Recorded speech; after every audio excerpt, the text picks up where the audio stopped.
Hey everybody, this is Tell the Truth Radio. I'm your host Ron Fitch, and that was a pretty good wild card weekend. Now let's go over the games. The world champion Philadelphia Eagles are no longer champs. They're the former champs now. They're not the defending champs. And I'm gonna tell you why. They lost to a very undermanned San Francisco 49er team, 23 to 19. I'm gonna tell you why and how the breakdown of this game tells you all you need to know about the Philadelphia Eagles. Frisco came out short. They scored on their drive, and then the Eagles come back and score and miss the PAT.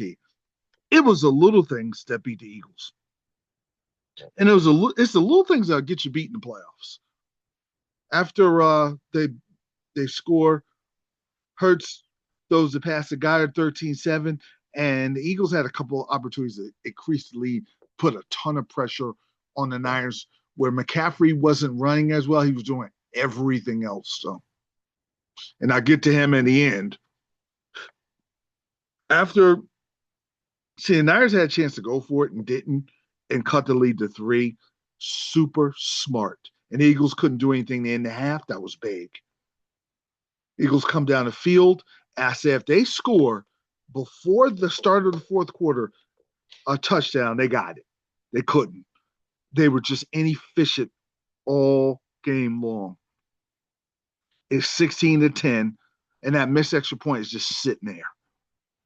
And what had happened is the 49ers are driving down the field, and they ran a jet sweep to their right with McCaffrey going the opposite direction. They got about 5 or 6 yards. But what had happened was Shanahan, to his credit, saw that when McCaffrey when they ran to play the opposite direction, McCaffrey ran and was wide open.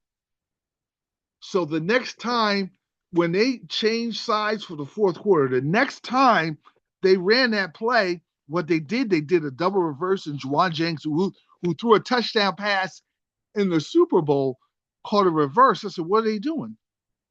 And what he did, and he was under duress, throws a great pass to McCaffrey, who lays out, catches it. A lot of people have been dropping passes all season long in the whole NFL and all of college, but McCaffrey sure-handed made the catch. And the Niners, to their credit, caught everything. That's another reason they won. All right, they got the lead, but Philly comes back and kicks another field goal. They were at the Niner 15-yard line and did not score a touchdown. So they do kick a field goal. And here come the 49ers, a 65-yard drive, just moving the ball methodically. Demarcus Robinson, who had a big catch, a big game. And then McCaffrey was in his bag as far as being a receiver, making catches after catches, running the ball decent. He didn't run well, but he got like a 10-yard run on the drive with 4:32 left. But the touchdown pass to McCaffrey, this is the genius of the play. And their scheme was fantastic. And Robert Saleh did a good job scheming their defense, keeping the Eagles out of the end zone, making them kick field goals. The genius of Shanahan, the pattern, because I'm watching McCaffrey come out of the backfield on this touchdown, and they're at the 4-yard line, and it's third down. They need a touchdown. Fourth down, they go for it. They don't get it. That could be it. Purdy goes back to pass, and it looks like McCaffrey's going down a sideline route, a go route down the sideline. What he did, he sharply cut it back toward the middle. The route was beautiful, and the defender had no chance. And he threw a dart down the middle of the field, 4-yard touchdown. The Niners have the lead, and the Eagles are driving. I say, Eagles not going to make this. And they drove down the field, but there was drops. My God, Saquon Barkley dropped the ball. Short-handed Devontae Smith dropped the ball. Well, I'm gonna get to AJ Brown, and I watched his body language because he was arguing with Cincinnati, which is ridiculous. This is a playoffs, so they had an argument earlier. I watch him pout toward the huddle. I said, "This guy, why is he pouting? This is a game on the line. You gotta be ready. You want to be a hero, regardless of what happened before." He runs his route. He drops a key third down pass. And you could tell he was not even, his focus was not even there. He was still upset, all in his feelings. And then on the fourth, and he had dropped a previous ball, a deep ball.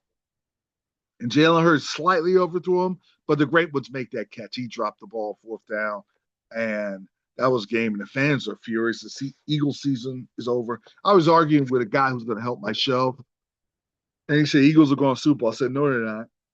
I thought they'd beat the Niners, but I didn't think they'd go any further. Because I said they haven't been right all year. And I'm going to tell you, what set the tone for this season, Jalen Carter spitting on Dak Prescott to start the first game. It set the tone that the Eagles weren't focused. They were going to be mistake prone, making dumb, self-induced mistakes. And Jalen Hurts, when he's on the run, he throws the ball away a lot. I always complained about that. But the chickens came to roost. He doesn't throw the ball down the middle as much. A lot of sideline routes. And everybody scouted the Eagles. They were like, listen, this team is not going to beat us the way they did last year. Another thing that I was surprised at, because last year in the Super Bowl, the front four terrorized Mahomes. The front four never got home on Purdy. Purdy had time to throw to Robinson. And when Kittles was in there and McCaffrey out of the backfield and Jawan Jennings, but Robinson was the guy. And he was finding the opening in their zone all game long. It was just, and the Eagles got what they deserved. But kudos to the 49ers being undermanned. Now they have to play on Saturday on a short week against Seattle. I got Seattle winning. Niners are going to compete. The Eagles are rested and their defense is good, and they tackle, and they're sound, and they know the Niners, but the Niners know Seattle. And the Niners know that Sam Darnold still at times sees ghosts. But the one thing the Niners really don't have, I noticed, they don't have a monstrous pass rush where they kind of have to scheme to get to the quarterback. And they got ran on hard against Seattle. So I think Salah will show up to run, but Seattle will make enough plays here and there because of their defense. And you're not going to see guys running open next week. And I believe Seattle will get that win. Now, let's go to the Chicago Bears and Green Bay Packers. That was one of the great, all-time great early season wildcard round playoff games. There have been some good ones, but this one was great. I was wrong about that too, because I thought the Packers were going to come back and win. They were going to be more motivated. They're going to make adjustments, and they did. They're up 21-3. Now, near the end of the half, they had a chance to go up 24-3. And they couldn't move the ball close enough for a field goal. That might have came back to bite them a little bit. But the Bears, I believe, they didn't convert on 3 or 4 fourth down plays. Caleb Williams made a couple of bad mistakes. I thought that was going to bite them. It's 21-9 because they couldn't get the ball in the end zone on some bad play calling. And Johnson's been great the whole year. And they couldn't run Jacobs, Green Bay, and their defense of Chicago stalled them. We're sitting here 21-9. And when it got to 21-16, when Swift ran for a 6-yard touchdown, after all the mistakes and all the bad fourth down conversions they didn't make, the Bears and the fans sensed that. And now there's hope in that building. And that was really bad. But Green Bay comes back with a gotta-have-it drive. Boom, boom, boom, down the field. Jordan Love, a terrific pass to Matthew Golden, and they score. But It was a missed PAT. Brandon McManus.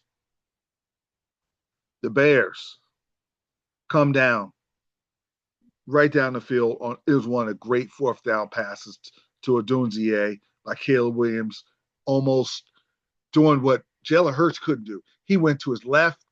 He kind of flung this off balance throw on fourth down, converted it for, I believe, 23 yards. I could look here. It was amazing. 27-yard pass to Odunze on the fly. That was amazing. And then they end up scoring. And that's the problem. But here comes the Packers right down the field. And McManus missed an easy kick. I said, that's game. Bears coming down the field and taking the lead from them. They went down the field and took the lead. Up right down the field, and Caleb Williams, and this was a great play call. Because they had, at times, Stu, it was like a lateral screen.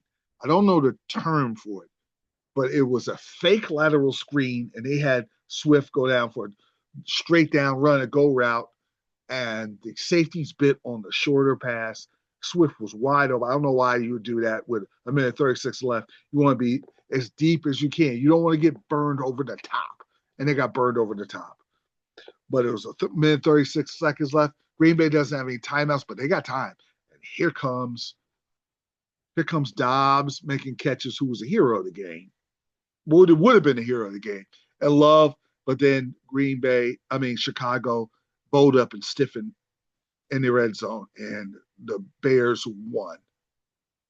But I tell you, it wasn't Dobbs' fault. 8 catches for 124 yards and a touchdown. But that was a great game. Caleb Williams, he's ice, man. He earned that label.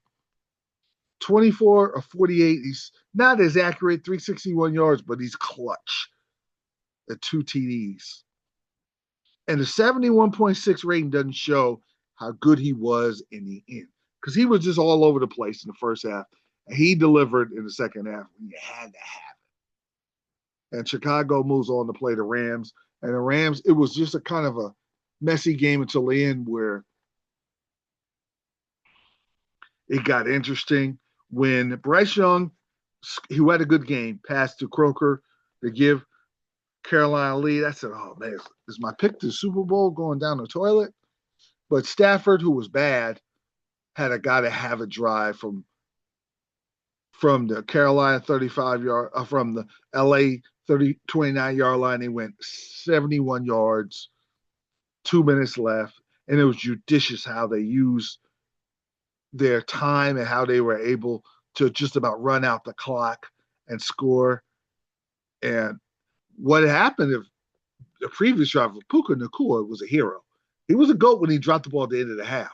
He was a hero when he knocked the ball out of the defender's hand, which would have been a killer interception, but it wasn't. And they were able to get 7 points out of that drive. And then the final drive, Stafford was sharp, and he had the touchdown to Kobe Parkinson's. And their tight end room is really good. I didn't know they were that deep in tight end, and they are. And Caleb Williams at 57 yards, and Corum ran good. They're complete on offense, but they have to be more consistent. Man, going into Chicago, you better be consistent. You better not play like you did against Carolina. You're going home. I'm gonna do a future show to break this game down. Probably gonna pick the Rams, which is borderline stupid at this point. But I got to ride them to a Super Bowl, because I believe they could go to the Super Bowl. And I had them playing the Bills in the Super Bowl, and the Bills beat the Jaguars. It was an okay game. I wasn't impressed with Lawrence at all. I know he had that one drive that gave him the lead to Travis Etienne. Josh Allen did what he had to do. And I do respect that, because with 3:58 to go, they're down. And with 4:03, with 3:58, they use up 2 minutes of the clock. And Allen rushed up the middle. It was a 10-yard tush push on 4th and 1, and then he ends up scoring. And the Bills move on. And Josh Allen was better. He was more clutch. And Jacksonville drove down the field, but it's an interception by Lawrence off a drop pass, which is a thing. But Lawrence, he was 18 to 30 for 207, but they're kind of like empty calories. I like what Allen did, but it's a concern going forward with Buffalo. Josh Allen's too reckless. He almost he almost had a ACL injury on one of his drives in the end zone. I think it was the first drive for the touchdown.